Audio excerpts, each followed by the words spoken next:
संत मती के अनुसार सुसमाचार अध्याय 16। चिन्ह की मांग। फरीसी और सदूकी ईसा के पास आए और उनकी परीक्षा लेने के लिए उन्होंने स्वर्ग की ओर का कोई चिन्ह मांगा। ईसा ने उत्तर दिया, शाम को तुम लोग कहते हो मौसम अच्छा रहेगा क्योंकि आकाश लाल है। सुबह कहते हो आज आंधी पानी होगा क्योंकि आकाश लाल और बादलों से घिरा हुआ है। यदि तुम लोग आकाश की सूरत पहचान सकते हो तो समय के लक्षण क्यों नहीं पहचानते।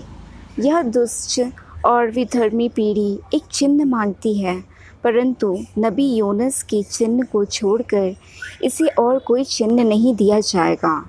इस पर ईसा उन्हें छोड़कर चले गए। फरीसियों का खमीर। समुद्र के उस पार जाते समय शिष्य अपने साथ रोटियां लेना भूल गए थे। इसलिए जब ईसा ने उनसे कहा, सावधान रहो, फरीसियों और सदूकियों के खमीर से बचते रहो, तो वे आपस में कहने लगे, हम रोटियां नहीं लाए इसलिए यह ऐसा कहते हैं। यह जानकर ईसा ने उनसे कहा, अल्पविश्वासियों, तुम लोग यह क्यों सोचते हो कि हमारे पास रोटियां नहीं हैं, इसलिए यह ऐसा कहते हैं। क्या तुम अब तक नहीं समझते? क्या उन 5,000 लोगों के लिए 5 रोटियां तुम्हें याद नहीं हैं और तुमने कितने टोकरे भरे थे? और उन 4,000 लोगों के लिए 7 रोटियां और तुमने कितने टोकरे भरे थे? तुम लोग क्यों नहीं समझते कि मैंने रोटियों के बारे में यह नहीं कहा कि फरीसियों और सदूकियों के खमीर से सावधान रहो। तब शिष्य समझ गए कि ईसा ने रोटी के खमीर से नहीं बल्कि फरीसियों और सदूकियों की शिक्षा से सावधान रहने को कहा था। पेत्रुस का विश्वास। ईसा ने कैसरिया फिलिप्पी प्रदेश पहुंचकर अपने शिष्यों से पूछा, मानव पुत्र कौन है? इस विषय में लोग क्या कहते हैं? उन्होंने उत्तर दिया, कुछ लोग कहते हैं यूहन्ना बपतिस्ता, कुछ कहते हैं एलियस और कुछ लोग कहते हैं यिर्मयाह अथवा नबियों में से कोई। इस पर ईसा ने कहा, और तुम क्या कहते हो कि मैं कौन हूँ?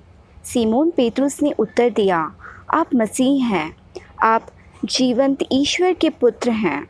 इस पर ईसा ने उससे कहा, सीमोन योनस के पुत्र, तुम धन्य हो, क्योंकि किसी नीरे मनुष्य ने नहीं बल्कि मेरे स्वर्गीय पिता ने तुम पर यह प्रकट किया है।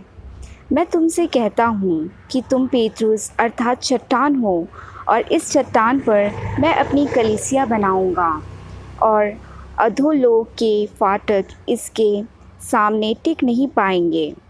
मैं तुम्हें स्वर्ग राज्य की कुंजियाँ प्रदान करूँगा। तुम पृथ्वी पर जिसका निषेध करोगे, स्वर्ग में भी उसका निषेध रहेगा, और पृथ्वी पर जिसकी अनुमति दोगे, स्वर्ग में भी उसकी अनुमति रहेगी। इसके बाद ईसा ने अपने शिष्यों को कड़ी चेतावनी दी कि तुम लोग किसी को भी यह नहीं बताओ कि मैं मसीह हूँ। दुखभोग और पुनरुत्थान की प्रथम भविष्यवाणी। उस समय से ईसा अपने शिष्यों को यह समझाने लगे कि मुझे यरूशलेम जाना होगा।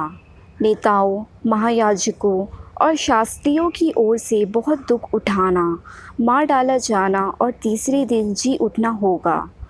पेत्रुस ईसा को अलग ले गया और उन्हें यह कहते हुए फटकारने लगा, ईश्वर ऐसा ना करे, प्रभु यह आप पर कभी नहीं बीतेगी। इस पर ईसा ने मुड़कर पेत्रुस से कहा, हट जाओ शैतान, तुम मेरे रास्ते में बाधा बन रहे हो। तुम ईश्वर की बातें नहीं बल्कि मनुष्यों की बातें सोचते हो। आत्मत्याग की आवश्यकता।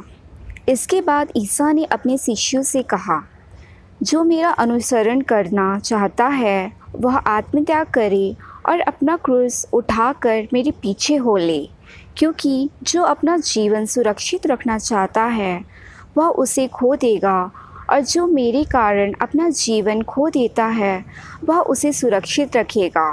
मनुष्य को इससे क्या लाभ यदि वह सारा संसार प्राप्त कर ले, लेकिन अपना जीवन ही गंवा दे। अपने जीवन के बदले मनुष्य दे ही क्या सकता है, क्योंकि मानव पुत्र अपने स्वर्गदूतों के साथ अपने पिता की महिमा सहित आएगा और वह प्रत्येक मनुष्य को उसके कर्म का फल देगा। मैं तुमसे यह कहता हूँ, यहाँ कुछ ऐसे लोग विद्यमान हैं जो तब तक नहीं मरेंगे जब तक वे मानव पुत्र को राजकीय प्राप्त के साथ आता हुआ ना देख ले। यह प्रभु की वाणी है।